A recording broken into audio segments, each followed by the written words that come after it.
Aujourd'hui, je vais vous présenter Bug 1 et Bug 2, les deux livres que j'ai lus.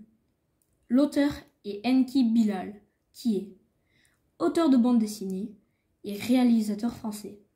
Né le 7 octobre 1951 à Belgrade. En 1987, il obtient le Grand Prix du Festival d'Angoulême. Son œuvre se situe en partie dans la science-fiction et aborde notamment les thèmes du temps et de la mémoire.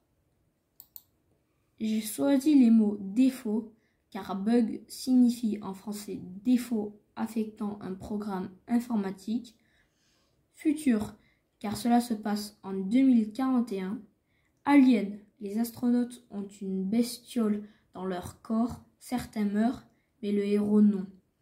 Tache, quand les astronautes sont contaminés, ils ont des taches bleues qui au fur et à mesure s'agrandissent. D'habitude, je lis plutôt des romans policiers.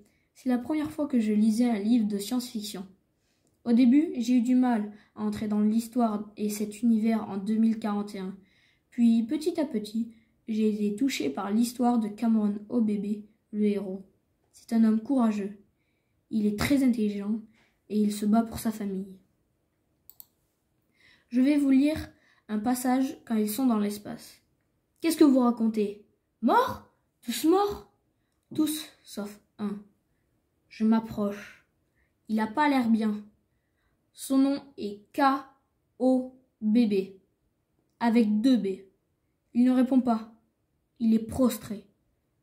Cameron Obebe est l'un des 2 pilotes de l'expédition.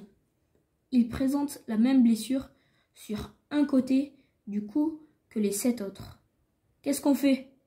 On a peu de place dans la navette. Je propose de le ramener à la station internationale, ainsi qu'un des corps pour autopsie. Vous en pensez quoi au sol? Hé, vous nous entendez? Il y a un problème. Laissez-nous le temps de prendre une décision. Je vous rappelle. Qu'est-ce qui se passe? Bordel! J'ai choisi ce passage car c'est là que nous rencontrons le personnage principal, Cameron Obebe. J'ai adoré ce livre, car au début, le lecteur est perdu. On ne comprend pas vraiment notre planète en 2041. Mais au bout du 2e livre, l'auteur nous éclaire sur les événements du début de l'histoire et on comprend petit à petit ce qu'est Bug. J'ai trouvé ces 2 livres passionnants et je les conseille à tous ceux qui aiment les histoires imaginaires. Il existe un tome 3 que j'espère bientôt lire pour savoir comment Cameron Obebe survit.